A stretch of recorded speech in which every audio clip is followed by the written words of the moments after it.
Hello, folks. Welcome back to FFR Frank Reviews. I apologize for making my Friday the 13th video so damn long, but there was a lot I had to say about Part 8. Well, good news is I'm done with the Paramount films, until I do the remake. Yeah, but that's not why we're here today. Today we're going to look at a chick flick, or a rom-com, a fantasy film that has been described mostly as a chick flick. But ironically, a lot of people like this movie. Yes, this is actually a beloved film. Mm. So, it's a Rob Reiner late 1980s classic film that stars Carrie Elwes, Robin Wright, and of course, the big pro wrestler himself, Andre the Giant.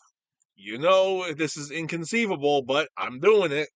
I'm actually going to review the classic, The Princess Bride. Now I know what you're thinking. Why? Why? Why the hell not? I mean, come on, people. Everybody likes this movie. I mean, hell, I'm into all the crazy shit. I mean, come on, horror films. I'm into action films, kaiju movies, comedy films, fantasy movies. Yeah, I watch a chick flick every once in a while. I mean, come on, who the hell does it nowadays? But this one, everybody watches it. Why? It's a classic. That's why.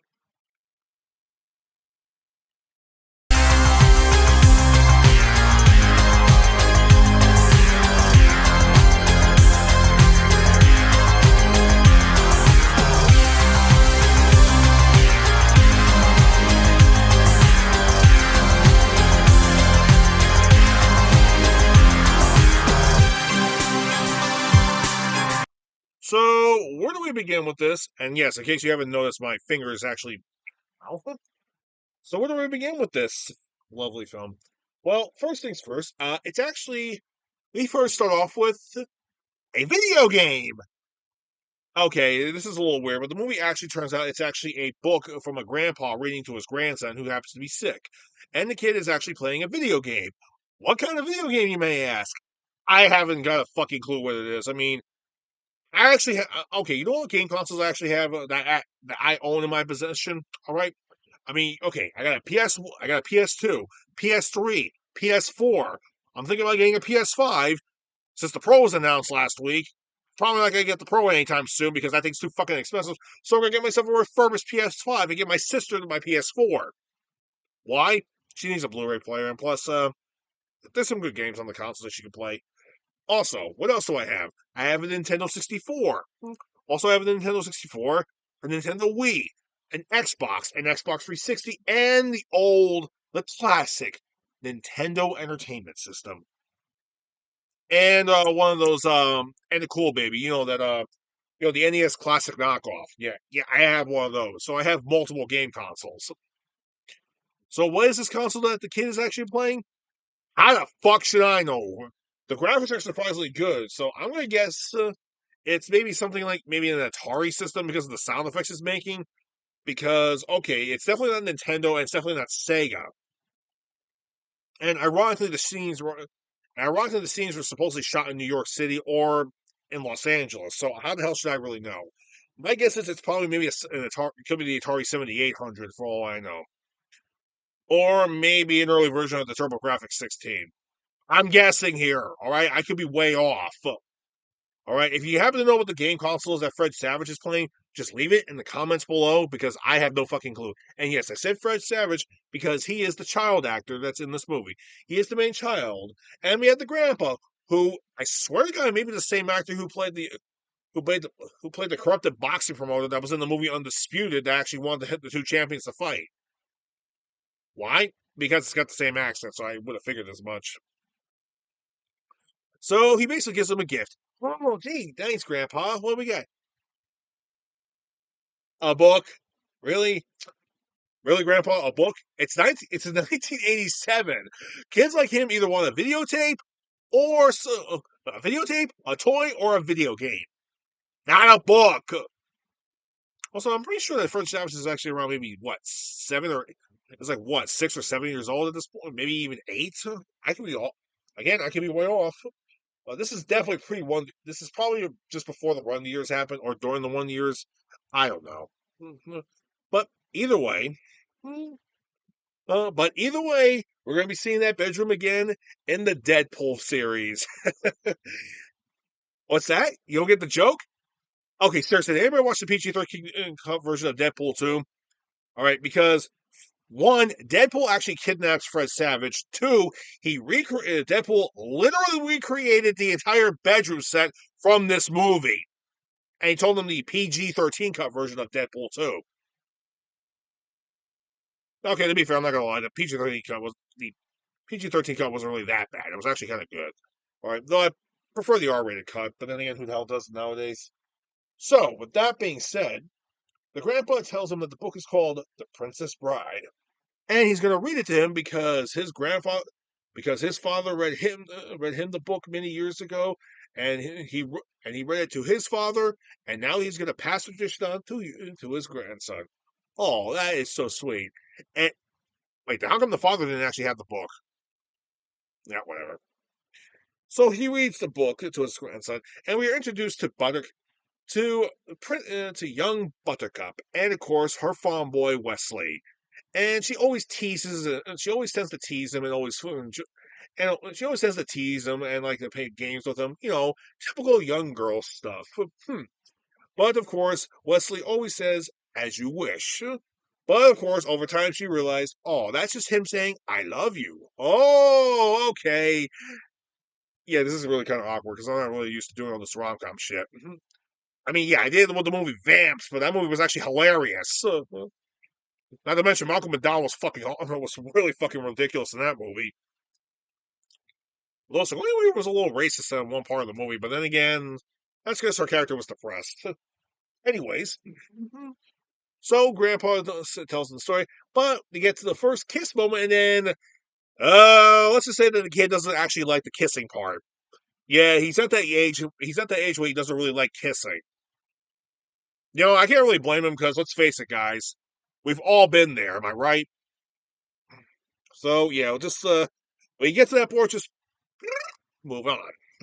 We find out that Westlake has to go out to the high seas for a while to get some goods and wares. However, dreaded news happened. His ship was attacked by pirates. Not just any pirate, but the Dread Pirate Roberts. And it's been said that Wesley died. And Buttercup, in her sheer depression, says she will never love again. Cut to 5 years later, where she is announced as the new Princess of Florence. Yes, that's the name of the country. It's Florence. And before you say anything, supposedly, I thought it said Florence at one point, but no, that's an Italian country, and Italy wasn't even like invented and created around that point in time yet. So this is like really in like ancient. This is like really ancient times. So yeah, and yes, she is announced as the new princess, Princess Buttercup, because the prince actually needed a common girl. And we have Prince Humperdinck to thank for that. Oh yes, Prince Humperdinck. How generous of you. Very generous of you. Very, very generous of you. The princess is not actually feeling that. Is not feeling that. You know, princessy. So she goes out for an afternoon ride, an afternoon horse ride, and she meets up with three people. One is played by Wallace Vance. You know where this is going. Wallace Vance. This guy's fucking hilarious. Known as Vicini. Or if you may recognize his voice, he's also T-Rex in the Toy Story films. Yes, it's T-Rex in the Toy Story films. And ironically, he was also Van Helsing in Vamps. Huh. That's a weird coincidence. I said Vamps earlier, and I kind of almost forgot he was in the movie, and I'm like, oh shit, he actually was in the movie. Amigo Montoya, the famous swordsman. Yes, and we all know about the Amigo Montoya speech. I'll get to that later. And of course, Giant Physic, played by Andre the Giant. They actually, Vicini actually has an evil plan. He's going to kidnap her and actually make it look like she was murdered by Gilder, by the nation Gilder, so that they can actually start a war. Yeah, He's kind of an ass. Although you will realize the fact that Fezzik and Amigo are not exactly like keen on the whole thing. They actually really don't like it, but they need the money. All right, so they're actually just being like they're just being dragged along in the whole thing too. We see them actually annoy Vicini with actually having Fezzik doing a bunch of rhyming, and in all honesty, it's pretty fucking funny. Then later on that night, they're on the boat, sailing all the way down across the sea to the other part of the nation. Yeah. It'll take them a while to get there. Although, Amigo noticed there's a black ship right behind them. Huh. And to be fair, Vicini has a big speech saying it'd be completely inconceivable that nobody is following us. Out of curiosity, why the hell are you asking? Oh, I just happened to look behind us and there's actually a boat over there. What? No. Oh, it's just a night fisherman. Yeah, when he wasn't looking, the princess dives overboard. Hey, Vicini is yelling like, "Get after her! Get after her!" What are you looking at me for? I don't swim. What? I don't swim. I only. I'm a swordsman. I don't swim. Magic. I only dog paddle. Ah! Anyway, it turns out that the waters are actually infested by man-eating eels called the screeching eels, and let's just say they're not exactly very friendly.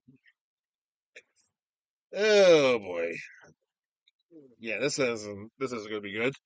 So, uh, Anyway, Vicini actually goes on with a rant saying that how deadly the eels are, and then we cut, and the eel's about to attack Buttercup, and it cuts right to the kid real quick. Yeah, I guess we just need the. I guess we need just to figure out that yes, this was a book. So yeah, so the kid tells him to continue, tell Gramps to continue reading the story. It's like, oh, all right, fine, just give me a minute there. All right, so we get back to. So yeah, we cut right back to the screeching eels, and the eels about to attack her, and then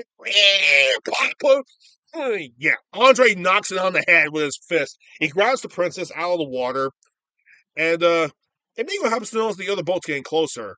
Vicini tells him to ignore it. So the following day, they make it to the Cliffs of Insanity, which is just a big ass cliff with a rope coming all the way down, leading to a bunch of ruins. All right, fine. So they all get Vicini is actually getting concerned, and so is Amigo, because Amigo says that the other ship is getting closer.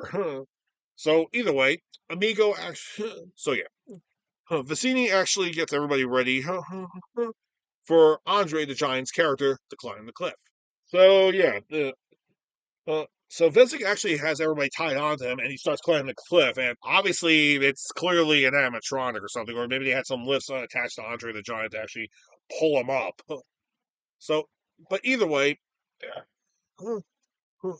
he actually does get him up the cliff, and then the other ship comes by, and he starts coming up on the cliff right after them, and he goes like,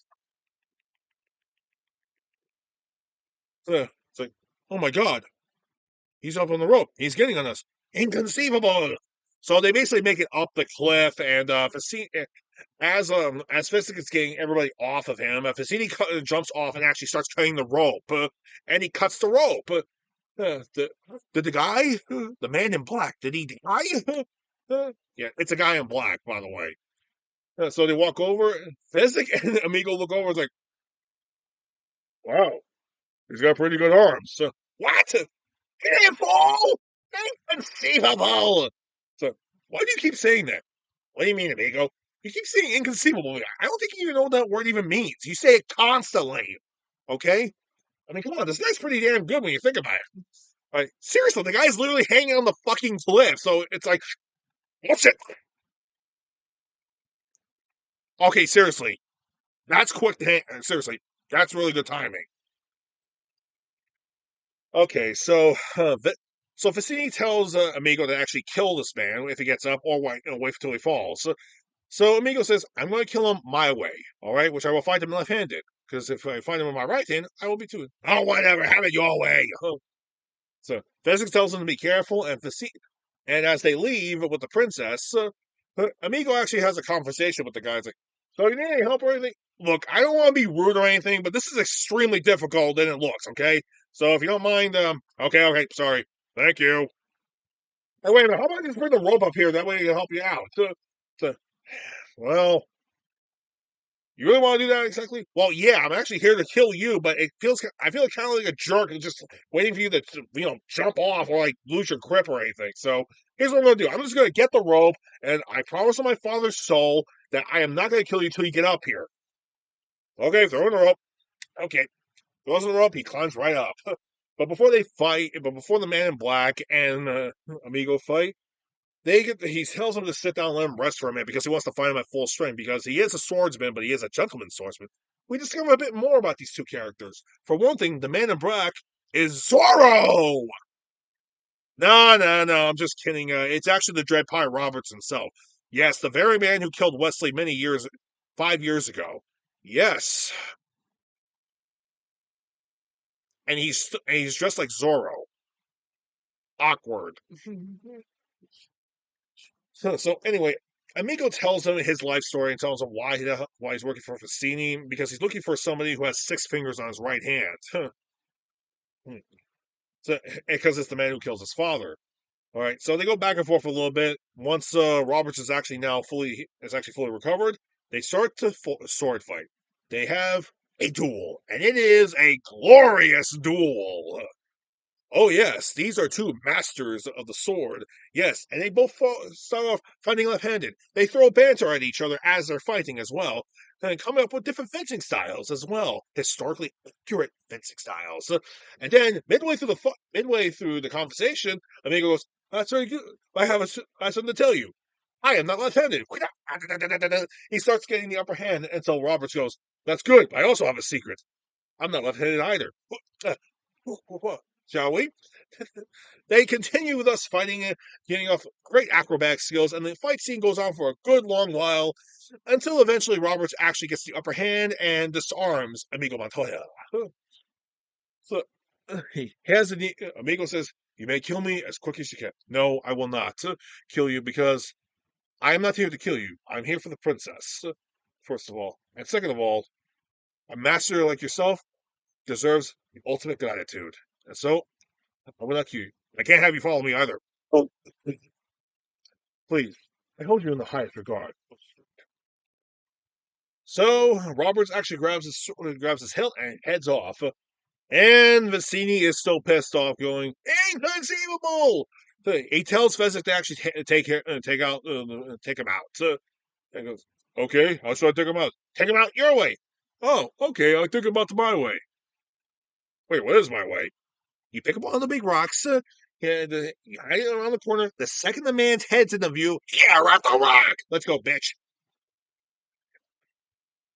I mean, it's kind of funny the way he says it though. But what Fistic said is actually kind of more funnier, which is like, my way's not very sportsmanlike.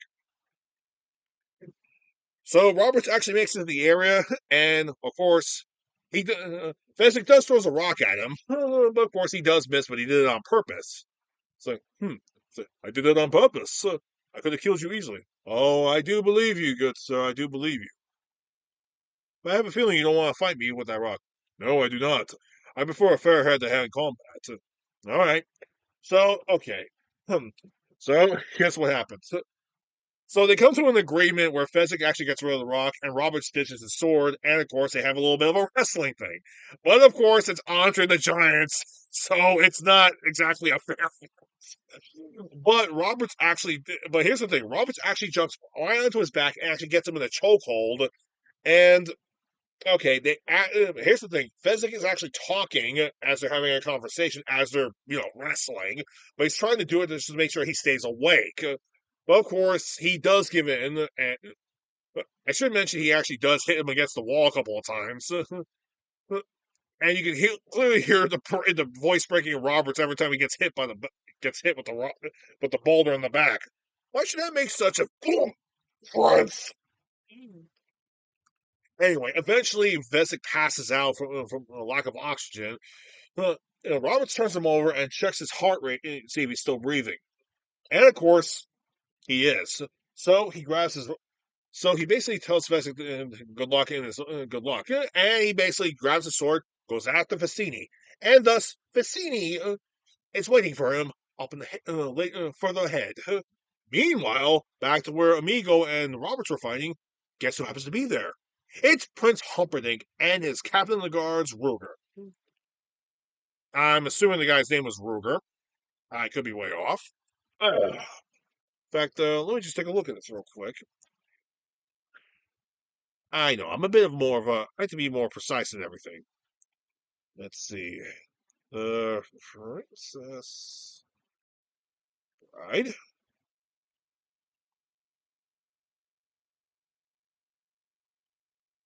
Wallace Shawn. Yeah.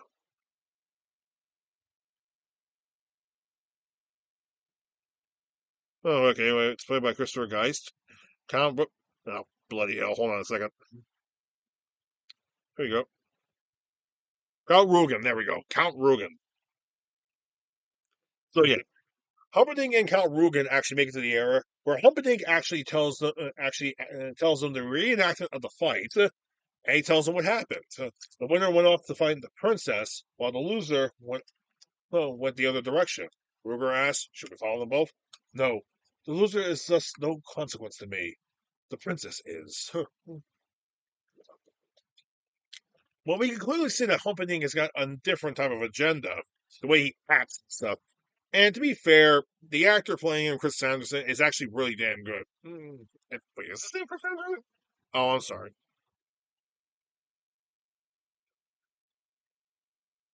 Yes, Chris Sarandon. Oh, here's another fun fact. You want to know who else Chris actually played? I'll give you a hint. It's a skeleton who tried to steal Christmas. Yeah, he's the Pumpkin King.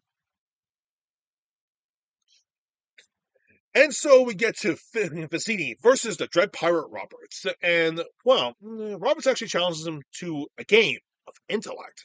Considering the fact that Roberts is a good fighter and he actually outwit his swordsman and outwit his strongest giant. So, what they do? He comes up with a game. He has a very powerful poison called Oculine Pata. It's a very deadly poison. So he takes the two goblets full of wine and goes behind them, turns around where Vicini cannot see, pours the poison in one of the glasses, puts them down, puts them both down in front of each other. I should mention the princess is blindfolded, but she can hear the entire conversation. They have back and forth banter of where the poison could be exactly, of where the poison can actually be. And they go back and forth until Vicini goes, "What in the world could that be?" What? Where? He switches the goblets. What a dick. So, I did not see anything. Oh, I must have saw something. Well, either way, let's drink. Mine for, well, I will drink from my glass and you from yours. They both drink, and Vicini actually starts laughing. So, but however, Robert just got a smile on his face like this. As Vicini is laughing, which Vicini should probably stop laughing because that's a look saying, dude, I think he did something that you don't even know. Basically, he goes, I switched college when you weren't looking. You should never trust somebody like me.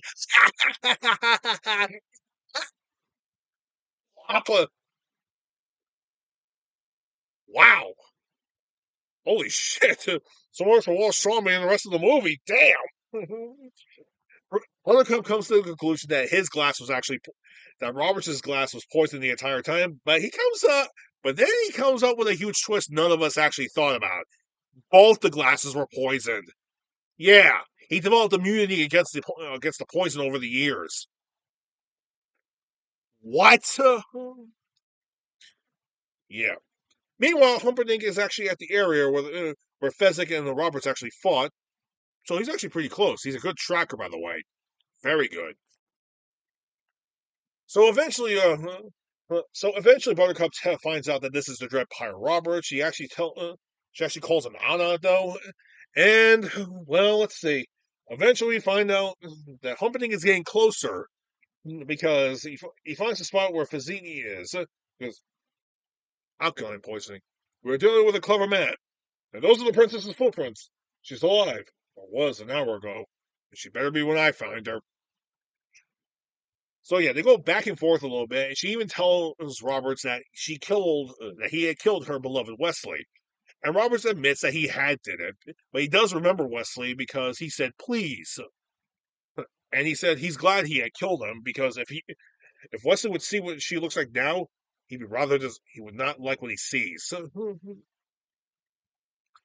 And of course, Buttercup actually calls him out for being a bastard, and she throws him off the cliff. She can die for all I care. And we hear him yell out, "As you wish." It's like, wait, what? Is that Wesley? Well, let's see. Roberts is being played by Carrie Elway, so I think it was kind of obvious. Yeah, we already figured out that it's definitely Wesley. It's definitely Wesley. So yeah, Buttercup realizes it's Wesley. She starts tumbling down the field, and yep, the Dread Pirate Roberts is actually Wesley, which is a little weird considering the fact he's been missing for 5 years and Roberts has been around for 20 years. Yeah, kind of weird. Don't worry, I'll explain a little later. I'll explain in a bit. Eventually, they're about to kiss. Of course, Fred Savage tells him, "Okay, skip over it. Get to the fire swamp thing." It's like, okay, so we get to the fire swamp, and okay, I'm starting to think that maybe the people who made the Elder Scrolls games may be a huge fan of this because okay, there are several references from the games that actually do reference this movie for a couple of times, like take some ideas that are originally from this movie. So probably not that surprising in my opinion. When you get to the fire swamp, it actually kind of looks a little bit like Black Marsh from the Elder Scrolls franchise, mostly from the online portion. Because hey, we never actually went to Black Marsh in any of the main games. I forbid. Though to be fair, I am a huge Argonian fan, so I would like to see the game take place in Black Marsh. And I would like to see the Angs of Aiel take out the Altmerry Dominion. For some of you who aren't Skyrim fans, look it up. Okay? So eventually, they actually make their way around the swamp as Wesley explains everything. All right, so it turns out the pleas that he said earlier about Dread Powers Roberts actually intrigued him. So he actually took on Wesley as his first mate. While he was teaching him fencing from other masters as well, alchemy, education, pretty much taught him everything. And then one day, Roberts actually gave him all of his equipment, and he tells him a huge secret. He's not the real Dread Pirates Roberts. His name is Ryan. So yeah, and the guy he inherited originally from the Dread Pirates was actually not Roberts either. So Ryan's original so the guy Ryan replaced earlier was not the Dread Pirate Roberts either.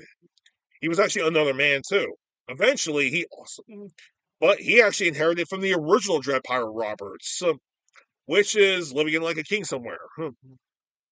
Which is kind of weird because they also made this reference in NCIS like a decade ago. Because Dread Pirate Roberts is actually just a name, and people can portray the character however they please. It's the legend that they have to keep going, so it's just merely the name. Okay, that makes sense. And eventually, Wesley says that he'll continue on the path of Dread Roberts for a little bit while longer until he finds a replacement. So, so what happens next? Buttercup falls into quicksand real quick. Wesley goes and saves her, and they try to make their way out of the forest, and they get attacked by giant rats, which look like skeevers from this franchise. Okay, I'm starting to think that the creative team who made the Elder Scrolls games are definitely fans of this film. It's pretty obvious. Also, to be fair, the Great Fox may have also been one of the influences may have been influenced by the Dread Pirate Roberts. If you don't know who the Great Fox is, again, people, look it up. It's an Elder Scrolls thing. But eventually, Wesley does actually defeat the damn thing by getting injured himself. They make their way out of the swamp, where of course, Rugen and good old Humperdinck are there waiting for him. Of course, they challenge each other to a duel until Buttercup breaks up the whole fight and tells before they fight and that she would rather that they grant him safe passage to leave. She'll come back. So they come to an agreement on that one. Although Humperdinck tells Rugen, nobody was listening, to bring him down to the pit for torture. Yeah, Humperdinck's the villain here. So yeah, Humperdinck grabs Buttercup and they make it back to the castle. And Rugen actually tells Wesley that they will take him back to his ship. And he's like, "We are both men of action. Don't don't continue this, Rouge. Good, because I hate continuing it." Wesley looks down at his hand and he sees he has 6 fingers on his right hand. So Rugen is the guy that Amigo Montoya was looking for. What are you staring at? You have 6 fingers on your right hand. Somebody was looking for you. I see. Shing bong! What a dick. Wesley's taken to the pit. He's taken to the pit. And thus, a man known as the albino actually cleans him up because Rugen and of course, Humperdinck wanted to torture him to death because they're bastards. Yeah. Wesley says he'll handle any torture, but the albino says you won't handle the machine. Okay, then that's kind of a dick move.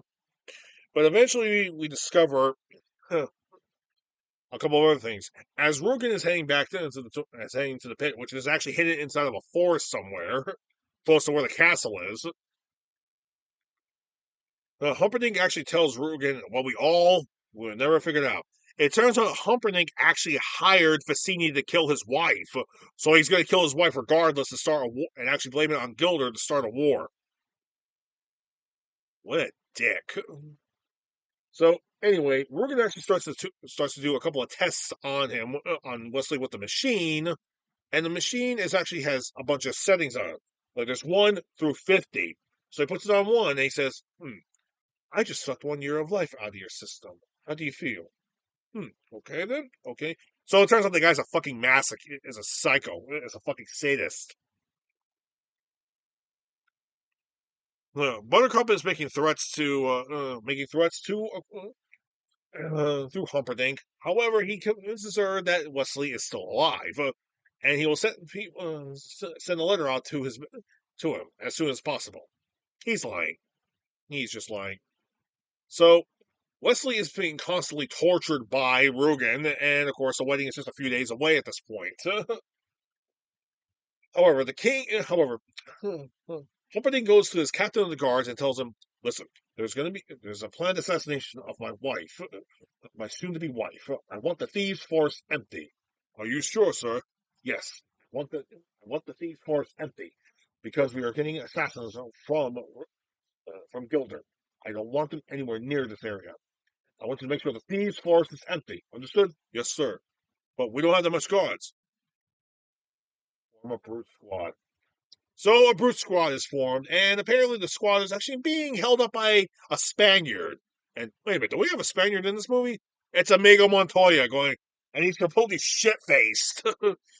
It's like, I wait for you, Vicente. You don't want to go back to the beginning. Well, I'm here. Where are you, you bastard? So yeah, Amico's completely drunk, and the Brute Squad members actually come over there. He tends to fend them off, but he's a little drunk. One of the members goes to get him, and it turns out one of the members is actually Fezzik. So yeah, they've been reunited after a couple of weeks, after nearly a month missing from each other. So the Brute Squad actually tries to attack him, but yeah, Fezzik knocks the guys out. Well, it's just one guy, so whatever. It's like, it's me. Come on. Are you sure you're okay? I'm fine. Okay. Yeah. Plop. Oh, I gotta nurse him back to health. So yeah, Fezzik literally tries to nurse him back to health by giving him like a beef stew with some vegetables in it, though, and he tells him everything what happened of who the Dread Pirate Roberts really was. It's actually Wesley, and he tells him that Cal Rugen is actually the 6 finger man he's been looking for. And how does Amigo Montoya take the news? Here's the bowl of soup. Plop again.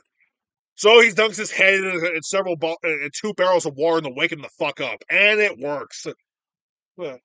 Amigo is now filled with spirit and intensive rage. Now knowing the man he's been looking for has been living in the castle the whole fucking time. And he basically, but anyway, Fezzik tells him it's impossible to actually get any type of planning because Fezzik has strength and Amigo Montoya has swordsmanship skills. But Amigo goes, "No, we need the Dread Pirate Roberts. We need Wesley." because think about it. He outsmarted me, he outfenced me, and he outsmarted you with strength, and he also beat Vicini. So we got to find him, but we don't know where he is. Well, we will find him, and we will get our revenge. We will have revenge. There will be blood tonight. Okay, should I put the fire out at least? Yeah. Anyway, Buttercup has one more interaction with Pumperdinck, and she pretty much comes to the conclusion he didn't do what he asked her, what he said he was going to do about sending a letter out to Wesley, and he says by far the most threatening. This is a PG film, and this is directed by Rob Reiner, but the way Humperdinck says this is actually very threatening, to the point where it's like, you know what? If this was an R-rated horror film, this is a line that will make you shit your pants, but the way he just says it's like, dude, he just looks at her with a cold stare and goes, I would not say such things if I were you.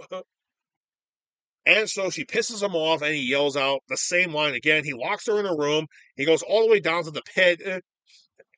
And of course, he confesses that he won't make sure that Wesley will suffer. He takes a notch and throws it all the way up to 50. Rugen yells him, not to 50! And of course, Wesley screams his lungs out and dies. But Fezzik and Amigo actually hear the screams, and Amigo knows that this is the sound of suffering. I made that so many years ago. We have to find him. That's Wesley. Okay, let's go. Like, hey, people, can you please? Yeah, there's a huge crowd of people, so it's like, hey, come on, people. Fezzik, do you mind? No problem. Everybody, move. Everyone just splits apart. It's like, yeah, you better listen to Andre the fucking Giant, people. Yeah, when he tells you to move, you fucking move. Eventually, Amigo and Fezzik actually find the albino, who's actually has a wheelbarrow, about to get Wesley's body, but he doesn't have the body yet. So they confront the albino and they interrogate him. So, where's the man in black? Fezzik, jog his memory. Okay. Bong. Oh, I'm sorry. I didn't mean to jug him so hard. Amigo? Amigo prays to his father to give him the guidance, and eventually, closing his eyes, using the sword to guide him, he actually finds where where the pit's hideout is. A tree. Oh man! He touches the tree bar, the right notch, and the door opens up. Oh, I'm never doubting fate again, Father. They find Wesley's body, but it's too late. He's dead. How? Because physics said so. He's dead. Oh, bloody hell. Of course, the kid in the real world actually throws a shit fit, and he wants to know who kills Humperdinck. At the end, somebody's got to do it. Who is it? Indigo? Who? Grandma just says, nobody. He lives in the end. You mean he wins? Jeez, why'd you tell me the story anyway? Okay, I'm just going to go with it. No, come on. Let me hear the end of the story. All right, fine. Okay. Jeez. I'm starting to think your sickness got to your head. Okay. Back to the story. so, I have an idea, Fezzik. What is that? We need a miracle. How much do you how much do you have on you? Not a lot. Let's hope it's enough to buy a miracle. Bring the body. And of course they go to a man called Miracle Max, played by Billy Crystal, and his wife, played by oh, oh god, I forgot what his wife. Uh, hold on a second. I'm pretty sure it's Carol Kane. Lord, yeah, and they're all wearing heavy makeup, but the thing is, Billy Crystal actually turns up his Jewish accent a lot in this role, and I swear to God, I thought at one line he was going to say "Oive Schmear" at one point, given the stereotypical Jewish accent that he has. Oh man, but trust me, when Billy Crystal starts, he's a bit of a talker, man. He'll convince you to do anything. It's nuts. So basically, he basically bulls them off until and he says, "Be here before I've called the Brute Squad." And of course, Fezzik tells him, "I'm on the Brute Squad." You're the Brute Squad? Shit. So, well, look, anyway, I can't actually help you. Whatever I make, probably might kill the guy anyway. Why? He's already dead. Oh, okay. I guess I can take a look. I can take a look. Come on, bring him in. So he lays Wesley down, and he gives him a bellow. He gets a bellows pipe and actually pumps some air into him. And they're asking, why is he doing it? I see. There's actually very different kinds of dead. Dead, my friends. There's actually mostly dead, which means that he's still alive. So basically, how long ago did he die? Maybe no less than an hour ago. Okay, so it's a possibility he's still alive. Just a piece of life left inside of him. But if he's all dead, then he might as well just pick his pockets. Okay, and all right. Hey, you in there? What's so important? True love. And of course, he tries to play off that it wasn't true love until Carol Kane comes in and starts yelling at him. They go back and forth with the whole bantering thing until Amigo yells at them, saying that if he helps them, they can actually stop the wedding from actually happening and ruin Humperdinck's his life in the process. So, hearing that, Miracle Max is like, "Really? Honey? Get the herbs. We're making a miracle." Turns out that Max Scott was actually fired because he used to work for the king for many years until the son was denied full custody of the throne, and he basically fired him. Yeah, like I said, Humperdinck's a real dick. So they make a miracle drug, and Carol's character actually pours chocolate coating on it. Why? It makes it go down easier. But I think the real reason is because of the fact that maybe the drug actually tastes terrible, and the second the person actually wakes up after taking it, they have the terrible taste in their mouth. So having a chocolate aftertaste, well, it may not be a bad idea, unless the person hates chocolate or is allergic to it. There's a couple of flaws there. So eventually, they get the drug, they make it to the castle wall, they make it around the castle wall, outside the castle itself, and they give him the drug, and they give Wesley the drug. How long do we have to wait till it actually works? I don't know. As Amigo's talking, Wesley just wakes up and goes, I think you're part. I think you're about to get pulled. Well, one bright side is we know it works pretty fast. So Amigo and Fezzik actually tell them what's been happening. He's been dead for like maybe a few hours. They just brought him back to life, and his body's extremely limp because he's been mostly dead all day. And so basically tell him like, oh, the situation. How many guards do we have? How many guards do we have? Well, 60. Shit. We have a wheelbarrow. So, well, we have the. Well, there wasn't a bottle about to throw your body away. He has a wheelbarrow. It's just way back there. So, okay, that'll work. Well, we need a black cloak. It's like, well, I'm sorry, we cannot help you. Oh wait, he basically pulls a giant black cloak out of his shirt, and he goes, "Did you get that? Miracle Max's. It fits so nice that I could keep it." And here's the weird thing: when he puts it on, he looks like one of the druids from the Undertaker. Although the Undertaker didn't actually make his appearance in the role in wrestling yet, so precursor to the Undertaker. Who knows? Who knows? So anyway, Wesley tells them that he has a plan. They'll all go together. And so later on that night, the wedding thus commences, and their plan now goes into full effect. With with Fezzik inside of a barrel, saying that he is the great dread pirate Roberts, trying to make him more like a ghost-like character. It's like smart move, Wesley. Smart move. So Amigo's basically pushing the cart while Wesley's is literally just holding on behind him. And of course, and thus they light they light it on fire with Fezzik still in the cloak. And he goes, and basically he goes, "I am the Dread Pirate Roberts. I'm here for your soul." Okay, it's Andre the Giant saying that. He's dressed in black and he just caught on fire, and he's saying it like it's nothing, and he's not even on fire. Gentlemen, you have two options. Either you try to face him, or you shit your pants and run away like little cowards. And okay, there's a lot of feces on the floor there, and you're running away a bunch of cowards. Great work, Wesley. The plan works.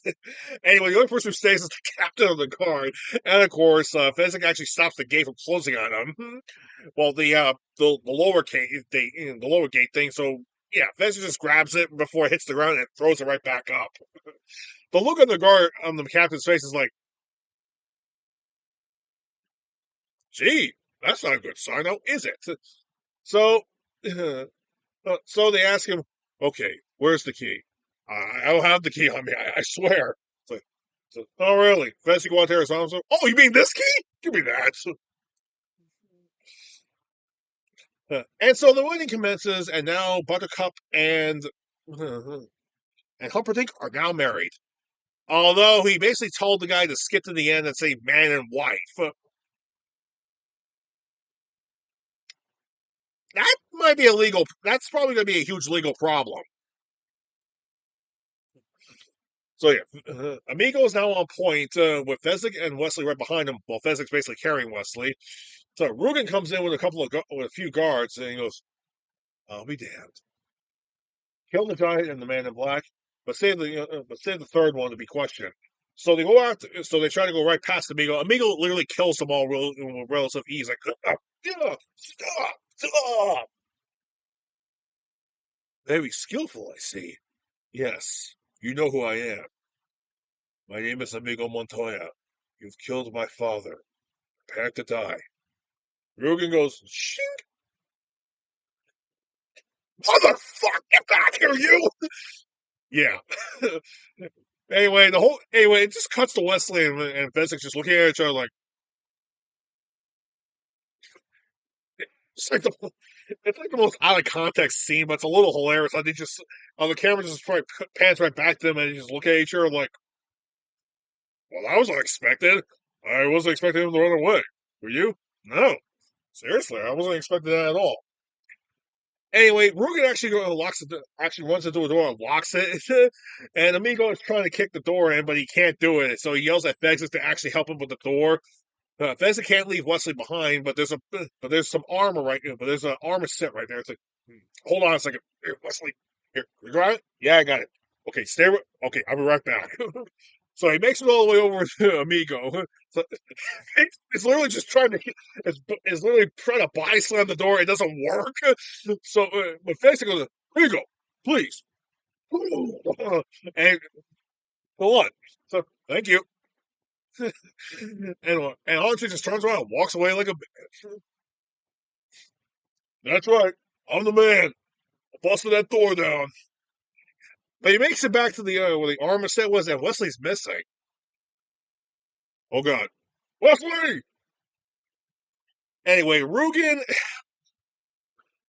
is running all over the castle, all over inside the castle, and Amigo's just chasing him until they get to the dining hall area where Rugen takes out a knife, and the second Amigo gets in the sight, oh, oh, sorry, father, I failed you. Well, I remember you, that little Spanish brat. I taught that lesson so many years ago. Well, life's not fair. You should know that by this point. Anyway, uh, cut to Buttercup. She's actually being escorted by the king, where she basically says that she is going to commit suicide. The king doesn't highly doubts it because the king is such a sweet old man.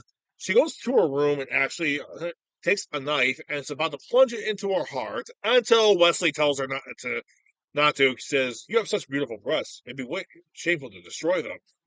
She basically grabs onto Wesley, starts kissing him, but he's still basically paralyzed. He goes, gently, gently, gently, gently, plop. Ow. Jeez. But anyway, back to Rugen and Amigo Montoya.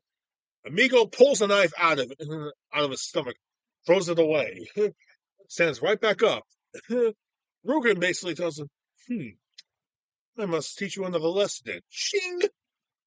Tries to stab him, but he keeps deflecting it. But of course, it hits him in the arm and it hits him in the other arm. And what happens? We get by far the most memorable scene in the entire movie. Yeah, anybody who's seen this movie knows knows the scene I'm talking about. So basically, they start the sword fight, and Amigo literally keeps saying, "Hello, my name is Amigo Montoya. You killed my father. Prepare to die." And he literally keeps repeating the line over and over again. And doing so is actually frustrating Rugen, and of course, it's making his sword work extremely sloppy. This goes on for like for about 2 minutes, and yeah, seriously, Amigo is just basically saying the line over and over again, and his fencing is getting good, while Rugas is getting more sloppier because he's getting frustrated from Amigo actually saying that. At some point he yells out, "Stop saying that!" So, uh, so he tries to thrust it. Amigo's one arm, what the other arm. "Ah, my name is Amigo Montoya. You killed my father. Prepare to die." He basically disarms us so quickly and cuts his face real quick, like that tells him, it's like, offer me money, lots of money. Yeah. Uh, and fortune. Offer me that too. Cuts his other face. It's like, uh, I give you whatever you want. You give me whatever I ask for, anything you want. So basically, tries to fight him off again with one more attack. Migo just grabs him by the arm, grabs his dominant arm with a sword. And he stabs him right in the stomach, and he says, "I want my father back, you son of a bitch." Pulls the sword, thrusts the sword all the way through, pulls it out, killing Rugal on the spot. Not gonna lie, the most memorable scene in the whole movie. And you know what? It's even more funnier. This actually happened back in high school over 20 years ago when I was still in high school. Yeah, back in high school, I'm still in high school. I'm such a fucking idiot. Anyway, we had a choice to actually watch either this movie or some other film. I totally forgot what the name of the other movie was, but everybody who actually decided to, but we all picked this one. All right, and this is a classic film of guys who are in sports movies, action films, horror films, a couple of sci-fi films, comedies, all that type of shit. We were just into all that stuff in the early 2000s. But the one thing, hell, half of us were actually saying the line, "My name is Amigo Montoya. You killed my father, prepared to die." Because we all remember this scene so well when we were kids. Because we all saw this when we were kids. And hey, we still remember the line. That's how much of an impact the film had on us, apparently. So, okay. Amigo winds up leaving, and then we find Humperdinck confronts Wesley one last time. It's like, so, fight to the death? No, we fight to the pain. He basically tells all the gruesome things Wesley plans to do with him. It's like, fine, you're gonna cut me up to shred. You're gonna dismember me and make me look like a freak, and you cut my ears off. I get it. No, your ears you will keep for because all the sorrows and people saying how hideous you look will be will be the only thing left for you to hear. The only set you will have. Okay, that's kind of harsh. But basically, Wesley tells him that he actually has a lot of spirit than he does. He proves it by actually standing up, points a sword at him, like, drop your sword. So Humperdinck, in a range of fear, just drops his sword immediately and sits down on his chair. And of course, Buttercup actually winds up tying him up. Ties him up. But Amigo actually catches up to him. He's like, "The hell, man? Where the hell's Fezzik? I thought it was with you." No, he actually kicked the door open so I could go out to Rugen, who I just killed, by the way. And he did Fezzik. And how'd you able to get up here so quickly? Well, I was able to walk a little bit, so I took the chance I walked. Whoa. Ugh. Buttercup, can you hold on to him a bit? So, why? What's wrong with him? Because he's been mostly dead. He's been mostly dead all day. We gave him a miracle drug, and he's not 100% yet. So I knew you were full of crap. See, I knew he was full of crap. You want me to cut his head off? No. Rather, he lived with his cowardice for the rest of his life. Okay, works for me. Fezzik yells out, "Amigo! Oh, you guys out there? Hey, guess what I found? I found 4 horses. And I figured there's going to be 4 of us once we find the lady. Oh, hello, princess." Fezzik, you never cease to amaze me. That I do not. That I always do. I never cease to amaze people. So anyway, Buttercup actually is the first one to jump down. Fezzik catches her. And so Amigo ponders before they jump. What am I going to do, Wesley? I mean, all I do is the revenge business, and now that it's done, I don't know what else to do. It's like, Wesley goes, "You ever consider piracy? I mean, hell, with a little bit more training, you'd be a great Dread Pirate Roberts. Think about it." Dread Pirate Roberts. I like that idea. What? And so they ride off out of the country into the sunrise, and okay, Wesley and Buttercup were about to kiss. Grandfather says, "Okay, they're about to kiss, so I'm just gonna up and leave. You know what? Just say it, Grandpa. I mean, I'm pretty much gotten used to it at this point. Okay." They share their final kiss, and the end. Okay. Now, since we spent all day reading this book, I'm gonna tuck you to bed. Wait, you've been reading the book all day? Damn, Grandpa! So he puts his son and grandson to bed.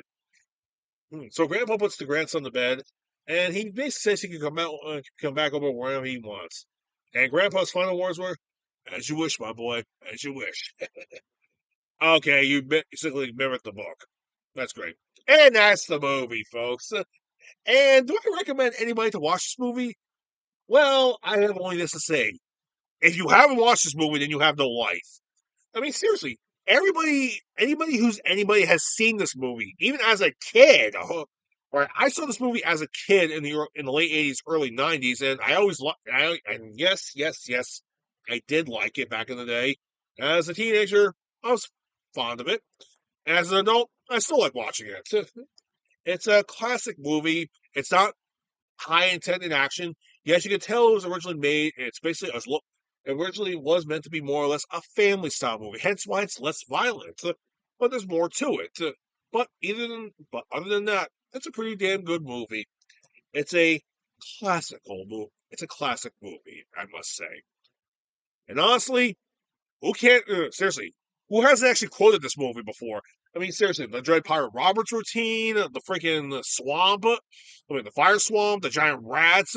Hello, my name is Amigo Montoya. You killed my father, prepared to die. Who hasn't referenced this movie before? Okay, hell, I've actually said the Elder Scrolls franchise probably copied elements from this movie, which is not surprising at all. But hey, like I said, it's a great movie.